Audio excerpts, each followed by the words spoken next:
Hello friends, welcome back to ఆంగ్ల సంహిత YouTube channel. ఈ వీడియోలో మనం కొన్ని తెలుగు వాక్యాలని ఇంగ్లీష్లో ఎలా ట్రాన్స్లేట్ చేయాలో నేర్చుకుందాం. తెలుగు వాక్యాలని ఇంగ్లీష్లోకి మార్చేటప్పుడు ఇంగ్లీష్లో ఒక నిర్దిష్టమైనటువంటి స్ట్రక్చర్ని ఫాలో అవుతూ ఈ వాక్యాలను మనం ట్రాన్స్లేట్ చేద్దాం. ఈ వీడియోలో మనం స్ట్రక్చర్ 9 అంటే subject plus verb plus noun లేదా ప్రొనౌన్ ప్లస్ టు ఇన్ఫినిటివ్ వీటితో వచ్చేటువంటి సెంటెన్సెస్ని నేర్చుకుందాం. Let's begin the video. ఆమె అతడిని సాయం చేయమని కోరింది. She asked him to help. ఇక్కడ మనకి షీ అనేటువంటిది సబ్జెక్టు, హిమ్ అనేటువంటిది ఆబ్జెక్టు, ఆస్క్డ్ అనేటువంటిది వర్బ్.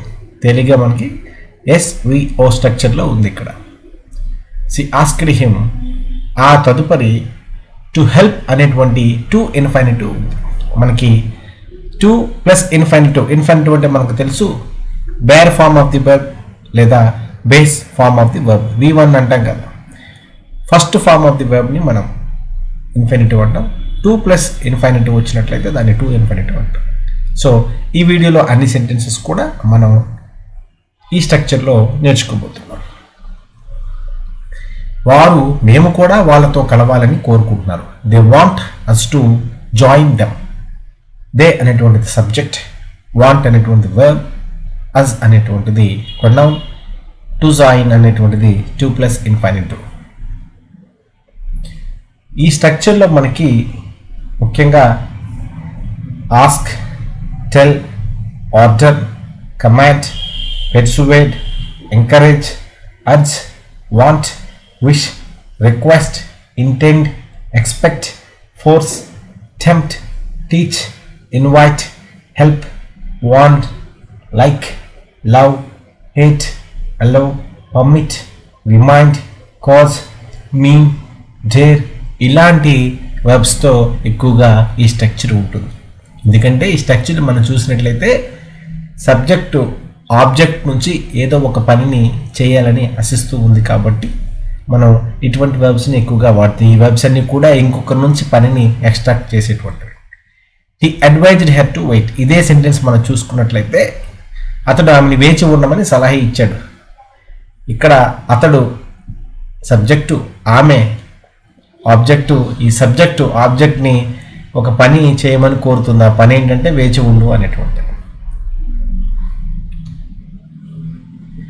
మేము వారిని ప్రయత్నించమని ప్రోత్సహించాం. వి encouraged them to try.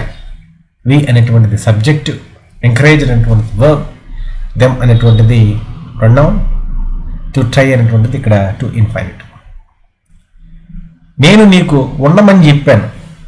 I told you to stay. I subject, told verb, you object. ఇక్కడ ప్రొనౌన్ అనేటువంటిది మనం వాడుతున్న ఆబ్జెక్ట్ ప్లేస్లో. టు స్టే అనేటువంటిది టు ఇన్ఫినిటివ్.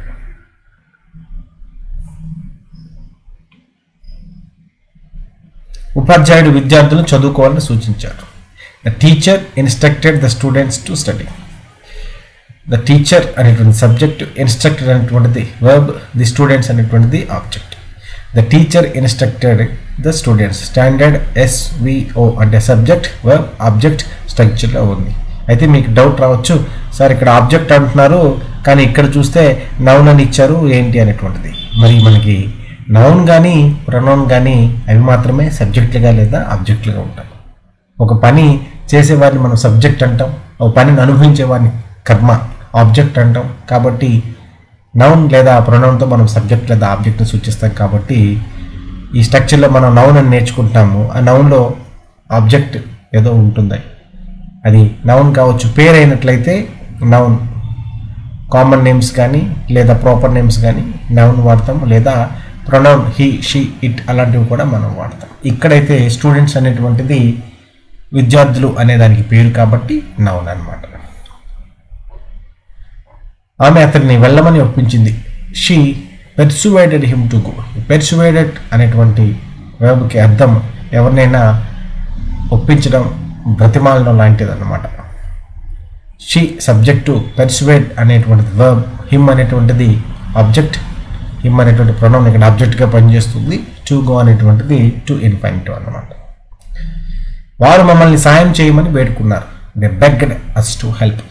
బెగ్ అంటే అడుక్కోవటం అనేటువంటిది ఒక అర్థం అయితే, ఎవరినైనా వేడుకోవటం, వితమాలాడుకోవడం అనేటువంటి అర్థంలో కూడా మనం వాడతాం. బెగ్ అంటే కేవలం ముష్టి విత్తుకోవడం అనేటువంటి అర్థమే కాదండి.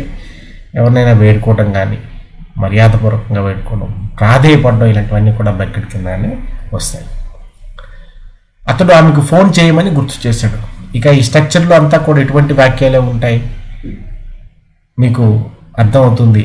ఒక వ్యక్తి సబ్జెక్ట్, ఇంకో వ్యక్తి ఆబ్జెక్ట్ నుంచి ఒక పనిని ఆశించడం కానీ ఆదేశించడం కానీ ఇటువంటి స్ట్రక్చర్లో ఉంటుంది. ఈ రిమైండెడ్ హెడ్ టు కాల్. మీరు ఇక్కడ ఇప్పుడు సబ్జెక్ట్ ఏదో, వర్బ్ ఏదో, ఆబ్జెక్ట్ స్థానంలో ఉన్నటువంటి నౌన్ లేదా ప్రొనౌన్ ఏదో ప్లస్ టు ఇన్ఫినిటివ్ ఏదో ఈజీగా గుర్తుపడతారు. మీకు టు ఇన్ఫినిటివ్ అనేది టు ఖచ్చితంగా వచ్చేస్తుంది కాబట్టి దాన్ని మీరు ఈజీగా పట్టుకోవచ్చు. అలాగే ఈ స్ట్రక్చర్లో చూసుకోండి, ఈ టు ఇన్ఫినిటివ్ చివరిలో మాత్రమే ఉంటుంది. మనకి స్టాండర్డ్ ఇంగ్లీష్లో ఉండేటువంటి స్ట్రక్చర్లన్నీ కూడా SVO ఆర్డర్లో ఉంటాయి, అంటే సబ్జెక్ట్, వర్బ్, ఆబ్జెక్ట్ ఆర్డర్లో ఉంటాయి. తెలుగులో చూసుకున్నట్లయితే కాస్త డిఫరెంట్గా ఉంటుంది. SOV అంటే సబ్జెక్ట్, ఆబ్జెక్ట్, వర్బ్ ఆర్డర్లో ఉంటుంది. ఇక్కడ చూడండి, అతడు ఆమెకు ఫోన్ చేయమని గుర్తు చేశాడు. He reminded her to call. అతడుకు ఆమెకు మధ్య ఇంగ్లీష్లో రిమైండెడ్ వచ్చింది, అంటే సబ్జెక్టుకు ఆబ్జెక్టుకు మధ్య వర్బ్ అనేటువంటిది ఇంగ్లీష్లో వస్తుంది కాబట్టి దీన్ని మనం SVO స్ట్రక్చర్ అంటాం. తెలుగులో అయినట్లయితే SOV స్ట్రక్చర్ వస్తుందన్నమాట.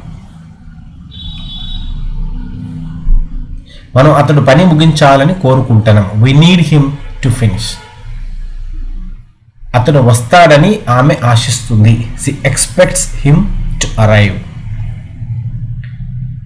మేము పాల్గొనాలని వారు కోరారు. They urged us to participate. They urged us to participate.